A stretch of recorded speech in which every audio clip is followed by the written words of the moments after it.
ಕೇಂದ್ರ ಸರ್ಕಾರದ ವಿರುದ್ಧ ಕಾಂಗ್ರೆಸ್ನ ಚೊಂಬು ಅಸ್ತ್ರ. ಚೊಂಬು ಕ್ಯಾಂಪೇನ್ಗೆ ಕೌಂಟರ್ ಕೊಡೋಕೆ ಬಿಜೆಪಿ ಕೂಡ ತೆರೆಮರೆಯಲ್ಲಿ ರಣತಂತ್ರವನ್ನ ಹೆಣಿತಾ ಇದೆ. ಜಾಹೀರಾತು ನೀಡುವ ಮೂಲಕ ಕಾಂಗ್ರೆಸ್ ತನ್ನ ಅಭಿಯಾನವನ್ನ ಮುಂದುವರಿಸಿದೆ. ಜಾಹೀರಾತಿಗೆ ಜಾಹೀರಾತು ಮೂಲಕವೇ ಟಕ್ಕರ್ನ ಕೊಡೋ ಅಂತ ಪ್ಲಾನ್ ಈಗ ಬಿಜೆಪಿಯದ್ದು. ಇದೇ ವಿಚಾರಕ್ಕೆ ಇಂದು ಮಾಜಿ ಸಿಎಂಗಳ ಸುದ್ದಿಗೋಷ್ಠಿ ನಡೆಸೋ ಅಂತ ಸಾಧ್ಯತೆ ಇದೆ. ಮೂವರು ಮಾಜಿ ಮುಖ್ಯಮಂತ್ರಿಗಳು ಜಂಟಿ ಸುದ್ದಿಗೋಷ್ಠಿಯನ್ನು ನಡೆಸೋರು ಇದ್ದಾರೆ. ಹೆಚ್ಚಿನ ಮಾಹಿತಿಯನ್ನು ನೀಡ್ತಾರೆ ನಮ್ಮ ಪ್ರತಿನಿಧಿ ಗಣಪತಿ. ಈಗ ನೇರ ಸಂಪರ್ಕಕ್ಕೆ ಜಾಯಿನ್ ಆಗಿದ್ದಾರೆ.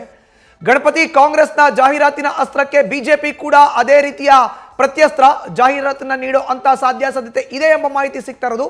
ಸುದ್ದಿಗೋಷ್ಠಿಯಲ್ಲಿ ಇವತ್ತು ಯಾವೆಲ್ಲ ವಿಚಾರಗಳು ಹೊರಬರುವಂತ ಸಾಧ್ಯತೆ ಇದೆ ಗಣಪತಿ?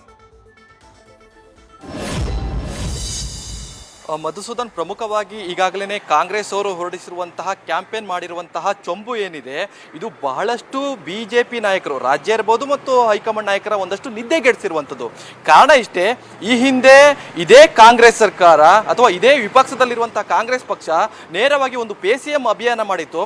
ಅದು ರಾಜ್ಯ ಸರ್ಕಾರ ಅಂದರೆ ಅಂದಿನ ಬಸವರಾಜ ಬೊಮ್ಮಾಯಿಯವರ ಸರ್ಕಾರವನ್ನು ಇಕ್ಕಟ್ಟಿಗೆ ಸಿಲುಕಿಸಿತ್ತು, ಜೊತೆಗೆ ಸರ್ಕಾರಕ್ಕೆ ಡ್ಯಾಮೇಜ್ ಕೂಡ ಉಂಟು ಮಾಡಿತ್ತು.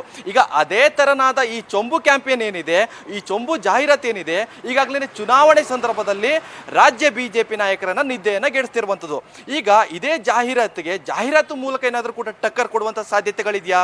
ಖಂಡಿತ. ಈಗಾಗಲೇ ಇದೇ ವಿಚಾರಕ್ಕೆ ಸಂಬಂಧಪಟ್ಟಂತೆ ಮೂರು ಬಿಜೆಪಿಯ ಮಾಜಿ ಸಿಎಂಗಳು ಸುದ್ದಿಗೋಷ್ಠಿಯನ್ನ ನಡೆಸ್ತಾ ಇದ್ದಾರೆ ಇನ್ನೇನು ಕೆಲವೇ ಗಂಟೆಗಳಲ್ಲಿ.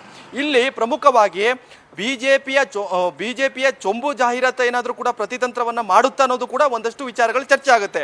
ಜೊತೆಗೆ ಇದರ ಕಾನೂನು ವ್ಯವಸ್ಥೆಗಳೇನಿದೆ, ಈಗ ಸದ್ಯ ರಾಜ್ಯದಲ್ಲಿ ನಡೀತಾ ಇರುವಂತಹ ಕಾನೂನು ಸುವ್ಯವಸ್ಥೆ ಬಗ್ಗೆ ಕೂಡ ಒಂದಷ್ಟು ಚರ್ಚೆ ಕೂಡ ಆಗಬೇಕಾಗಿದೆ. ಒಟ್ಟಿನಲ್ಲಿ ಹೇಳೋದಾದ್ರೆ ರಾಜ್ಯ ಸರ್ಕಾರ ನೇರವಾಗಿ ಇವತ್ತು ವಿಪಕ್ಷದ ಸ್ಥಾನದಲ್ಲಿರುವಂತಹ ಬಿಜೆಪಿಯನ್ನು ಇಕ್ಕಟ್ಟಿಗೆ ಸಿಲುಕಿಸೋಕೆ ಒಂದಷ್ಟು ಚೊಂಬು ಜಾಹೀರಾತನ್ನ ಸಾಕಷ್ಟು ಚರ್ಚೆ ರೀತಿಯಲ್ಲಿ ಈಗಾಗಲೇ ಪ್ರಚಾರವನ್ನ ಮಾಡ್ತಾ ಇದೆ. ಇದು ಚುನಾವಣೆ ಸಂದರ್ಭದಲ್ಲಿ ಸಾಕಷ್ಟು ಡ್ಯಾಮೇಜ್ ಉಂಟು ಮಾಡ್ತಾ ಇದೆ. ಜೊತೆಗೆ ಚುನಾವಣೆ ಸಂದರ್ಭದಲ್ಲಿ ರಾಜ್ಯಕ್ಕೆ ಆಗಮಿಸುವಂತ ಬಿಜೆಪಿ ಹೈಕಮಾಂಡ್ ನಾಯಕರು, ಮೋದಿ ಅವರು ಇರ್ಬೋದು, ನಿನ್ನೆಷ್ಟೇ ಮೋದಿ ಅವರು ಸಮಾವೇಶ ಕೂಡ ನಡೀತು, ಇನ್ನು ನಾಳೆ ನಾಡಿದ್ದು JP ನಡ್ಡಾ ಇರ್ಬೋದು, ಇವತ್ತು ಕೂಡ JP ನಡ್ಡಾ ಅವರು ಆಗಮಿಸ್ತಾ ಇದ್ದಾರೆ, ಯೋಗಿ ಆದಿತ್ಯನಾಥ್ ಇರ್ಬೋದು, ಅಮಿತ್ ಶಾ ಇರ್ಬೋದು, ಸಾಲು ಬಿಜೆಪಿ ನಾಯಕರು ಇವತ್ತು ರಾಜ್ಯಕ್ಕೆ ಆಗಮಿಸ್ತಾ ಇರ್ತಾರೆ.